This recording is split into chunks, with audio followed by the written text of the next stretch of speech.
when they are born, their sole supply of nutrients is from their mother's milk. And they'll live on their mother's milk for exclusively for several months until their bodies are able to start digesting grass, and so they'll begin to graze.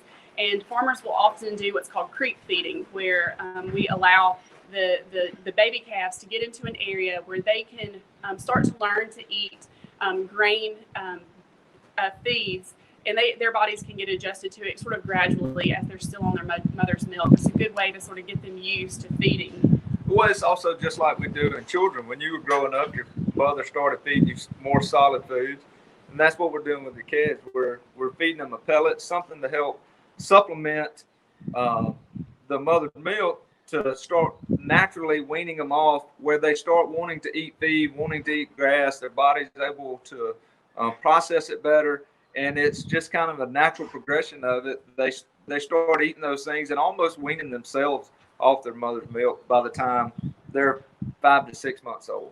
Another interesting grain that they consume is, and we have a picture there of the soy hull pellets, but we also have a photo, and we have some here with us, some cottonseed.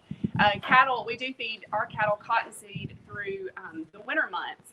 And this is exactly what you think of. This is the seed from a bowl of cotton. So as our cotton farmers are done harvesting and the seed is left, those seeds are pulled out of the fibers of cotton that go into making the clothes that you have. Cattle really love to eat cottonseed. One of the things, cottonseed's high in fat, high in oils. It helps to keep their body condition up throughout the winter because, as you know, look in your yards, your grass isn't really growing during the winter.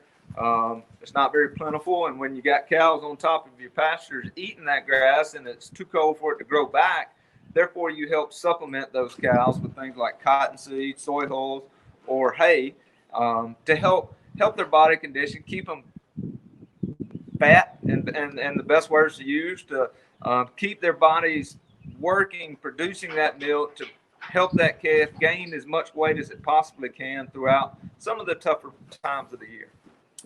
We also have some hay here with us. Hay comes in two different forms. It can come in the form of a round bale, which we do have a photo of that. That's actually my dad putting out a round bale for some cows. But then it can also come in a square bale. And Tabor, I'm going to let him do the heavy lifting. Tabor can lift up the square bale here and show you the size that it can come in. These are a little easier to feed if you're feeding a small number of cattle. But obviously, if you have a herd of cattle, which is a group of cattle, those round bales are going to come in much more handy. But you can sort of see it is the grass that we actually cut from the field. It's what we call cured, which means it dries, and then we're able to bale it up, and we're able to feed it to our cattle later on. But cattle, their favorite thing, I would say, probably to eat is just really good green grass.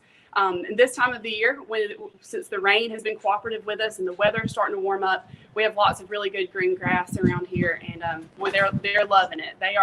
Our cows are quite literally looking fat and happy.